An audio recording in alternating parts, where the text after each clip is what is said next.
Informé, cultivé, rigoureux. Il n'est jamais à court d'arguments. Savoir et comprendre. Alexandre Morin-Villouellette. On organise des événements comme les Jeux olympiques, ben c'est sûr que c'est un gros pot pourri de gens qui viennent de partout, hein, de toutes les cultures, de toutes les origines, puis évidemment avec toutes sortes de valeurs. Puis là, ça a fini par rentrer en conflit, fait qu'il y a toujours des controverses qui émergent. La dernière en lice, ben, c'est cette boxeuse algérienne qui, ce soir, va se retrouver en finale pour la médaille d'or et de qui on dit qu'elle produit plus d'hormones, là, de testostérone que d'autres femmes.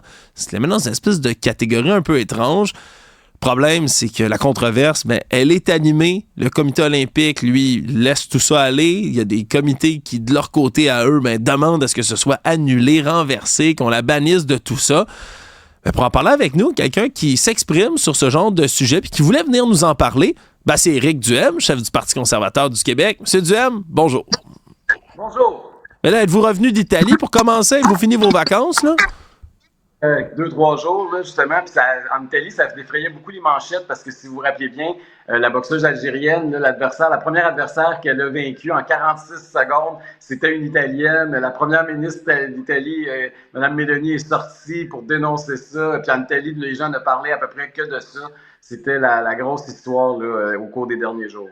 Ouais, puis là, vous vouliez en discuter aussi, puis je vous avoue, c'est un dossier épineux, là. Un dossier épineux parce qu'il y a bien de la désinformation qui circule. Il y a des gens, je veux juste mettre la table, là, il y a des gens qui pensent que c'est un homme, qu'elle est trans, il n'y a rien de tout ça. C'est une femme née femme, qui se considère comme une femme, mais qui produit plus de testostérone. Vous tenez où là-dedans, M. Duhem? Est-ce que vous avez l'impression qu'elle devrait être bannie des compétitions? Il y a une partie, là, ce que vous dites, là, c'est vrai, là, il y a beaucoup de trucs qu'on ne sait pas. Hein, parce que ce qu'on sait, par exemple, c'est qu'elle a été bannie des championnats mondiaux l'année dernière parce que soit qu'elle avait des chromosomes XY ou soit parce qu'elle avait un taux de testostérone trop élevé. Là, ça fait partie aussi de la polémique et du manque d'information. Vous avez raison de souligner qu'elle s'identifie comme une femme. Vous avez raison de souligner que son passeport, c'est écrit que c'est une femme. D'ailleurs, le comité olympique se base là-dessus. Mais est-ce que c'est suffisant? C'est ça la question qu'il faut se poser. Puis toute cette question-là, pourquoi on se pose ces questions-là aujourd'hui? On se pose ces questions-là parce que le wokisme est tellement en progression qu'on se dit est-ce que c'est possible qu'on en ait rendu au nom de l'idéologie, de permettre par exemple à des hommes de se battre contre des femmes? Tu sais, la base, là, pourquoi on en est rendu là aujourd'hui, c'est ça. Puis quand on a vu la cérémonie d'ouverture des Jeux olympiques, c'était pas pour rassurer personne non plus, là. Donc, il y a une montée du wokisme, il y a une relativité de dire que si quelqu'un se considère le genre, on est rendu qu'on peut se considérer comme quelqu'un puis l'être, même si la biologie dit le contraire. Et je pense que la base de la controverse, là, elle est là.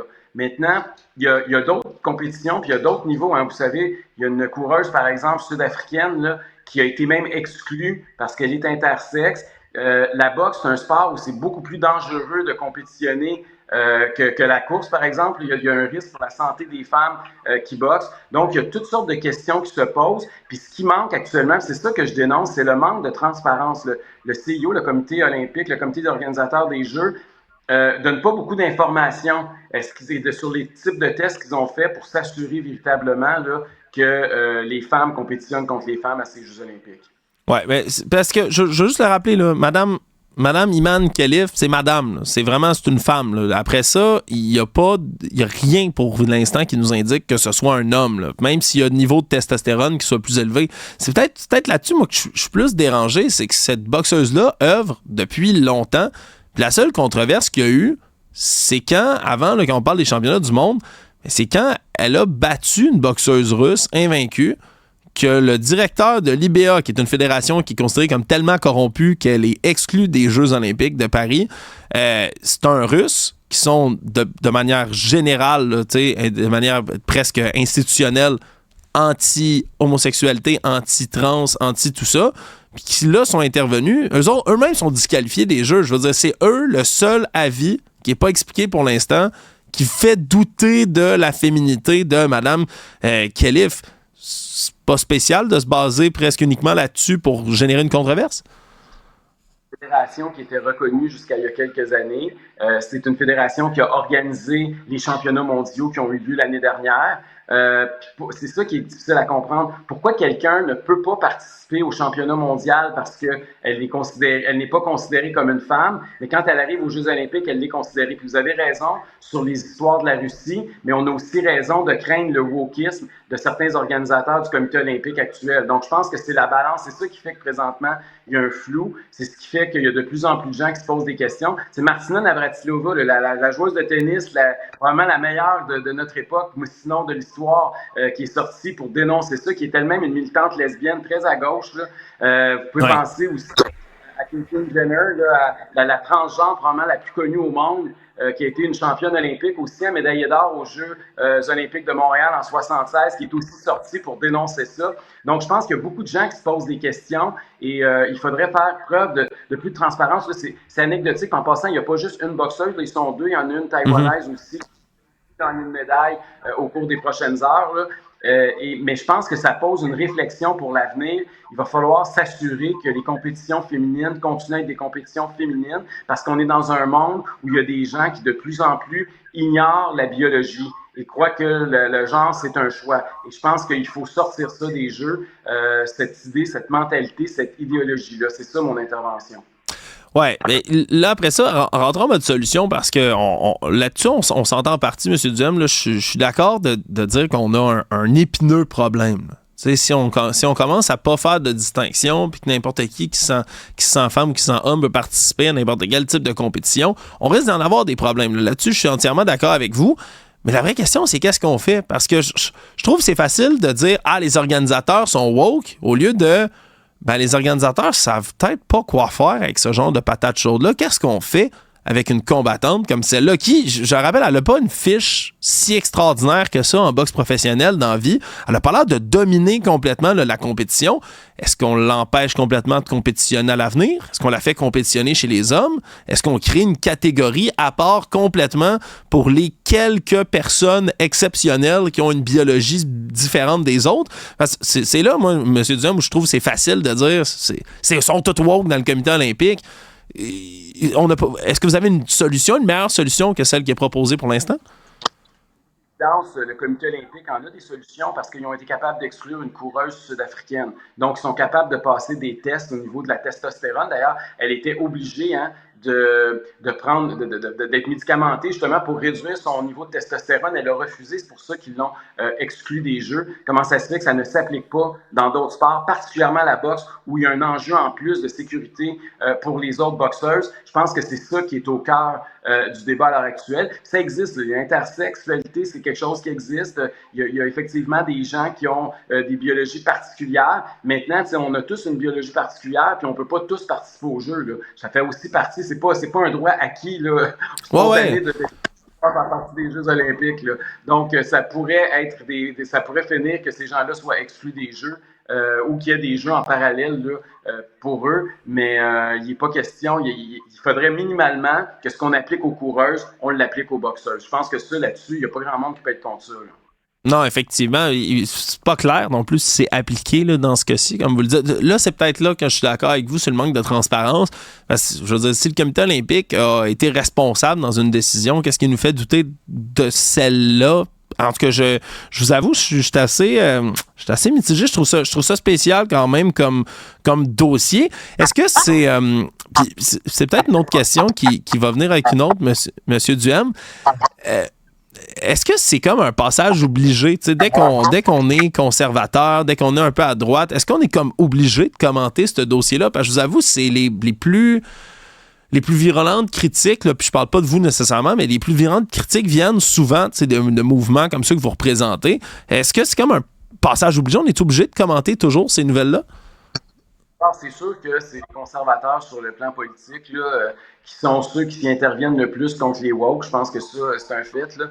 C'est sûr qu'au Québec, on l'a vu, là, puis vous vous souvenez du débat qu'on a eu ces drag queens là, sur le fait qu'ils ont adopté une motion à l'unanimité, les 4 autres partis, pour dire qu'il fallait exposer les enfants aux drag queens. Et c'est les conservateurs qui se lèvent. C'est pas juste au Québec, c'est partout comme ça.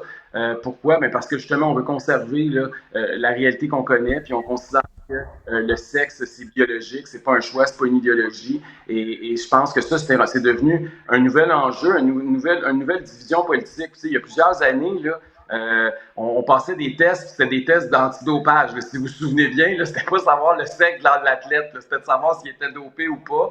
Bon, on a réglé ce problème-là. Aujourd'hui, on est rendu avec un nouveau problème et je pense que ça explique pourquoi il y a un nouveau débat, puis il y a des nouvelles personnalités qui se lèvent de part et d'autre là, pour s'indigner ou pour appuyer des athlètes. Donc, je pense que c'est normal, là, je veux dire, c'est pas les conservateurs. Idéologiquement, c'est tout à fait conforme à l'idéologie de la mouvance conservatrice.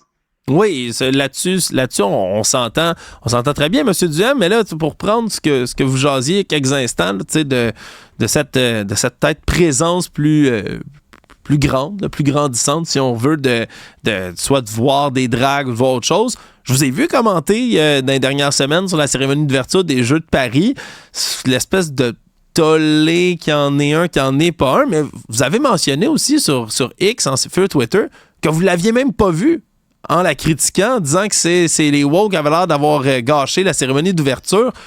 En l'ayant vu maintenant, est-ce que vous êtes encore de cet avis-là? C'est-à-dire que je considère que les Jeux olympiques, c'est pas un endroit pour faire de la promotion politique. T'sais, moi, je n'irais pas aux Jeux olympiques commencer à faire un discours enflammé en faveur du Parti conservateur du Québec. Tout le monde trouverait ça totalement déplacé.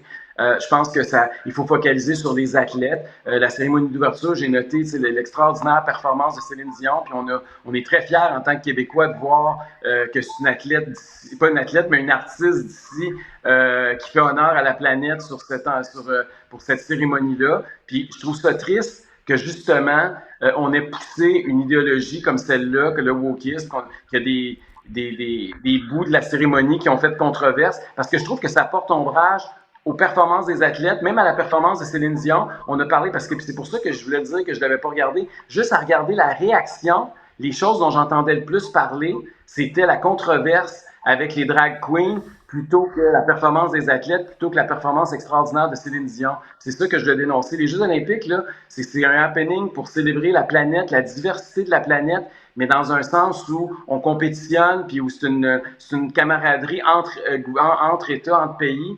C'est pas là pour commencer à faire de la politique. Puis malheureusement, c'est pas la première fois, là. Les Jeux olympiques sont un théâtre de combat politique. Puis je trouve que c'est pas un bon mélange. Je trouve qu'on devrait célébrer la réussite de nos athlètes plutôt que de se crêper le chignon sur des enjeux politiques.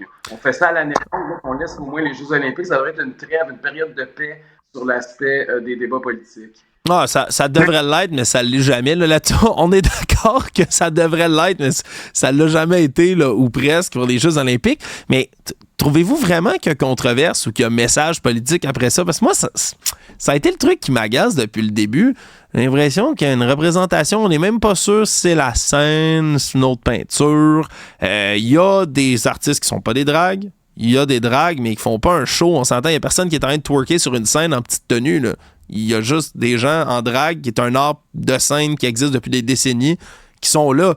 Moi, je sais pas, j'ai pas vu tant que ça le grand agenda politique poussé. Peut-être juste plus la flamboyance puis le désir disons, très français, si on veut, de faire un spectacle. Moi, c'est plus ça que j'ai vu. C'est-tu si politique puis si controversé que ça? Je pense que c'était provoqué. Je pense que c'était ça l'objectif. Là-dessus, ils ont réussi, il faut le dire. Là. Puis l'autre affaire, c'est pour comprendre qu'il y a aussi l'autre. C'est pas. Imaginez si nous, on a ces débats-là. On est quand même en Occident où ces causes-là sont beaucoup plus avancées qu'ailleurs sur la planète. Fait que vous comprenez que les Jeux olympiques, là, c'est pas de prendre position pour certains pays qu'on considère plus avancés sur certains enjeux par rapport à d'autres. Vous savez comme moi que si ça choque ici, ça choque encore bien davantage dans plusieurs autres pays et continents ailleurs. Et l'objectif, je pense, c'était de provoquer. Ça, je trouve pas que c'était à la place des Jeux. Je pense pas que c'était ça. On aurait ce qui nous unit plutôt que d'essayer de mettre de l'avant quelque chose pour choquer parce que ça nous divise.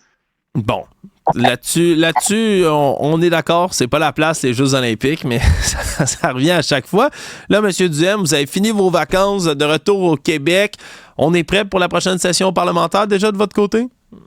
Tranquillement, on va commencer. L'été était relativement tranquille. Rappelez-vous qu'à la fin du mois de juin, il y a eu beaucoup d'actualités là, tout d'un coup. Là, mais après que le Parlement ait terminé ses travaux, mais le mois de juillet a été plutôt tranquille. Mais là, j'ai l'impression que ça va reprendre tranquillement. Il y a un des enjeux, entre autres, qui nous interpelle beaucoup, nous, c'est la réglementation qui a été présentée là, en plein milieu de l'été par rapport aux véhicules à essence là, pour le bannissement. Là, ils ont sorti des nouvelles règles. Puis il y a une consultation qui se termine très rapidement dans les prochains jours. Là. Et je pense que ça va être notre premier cheval de bataille parce que le gouvernement va aller très, très vite puis essayer de passer ça rapidement en dessous de la couverte, alors que les trois autres partis d'opposition sont d'accord. Mais pour nous, ça aussi, c'est une autre dérive sur laquelle il va falloir intervenir dans les prochains jours. Bon, on va vous écouter avec attention pour la suite. Éric Duhem, vous êtes le chef du Parti conservateur du Québec. Bon retour de vacances. Merci d'avoir été là. Au revoir. Salut.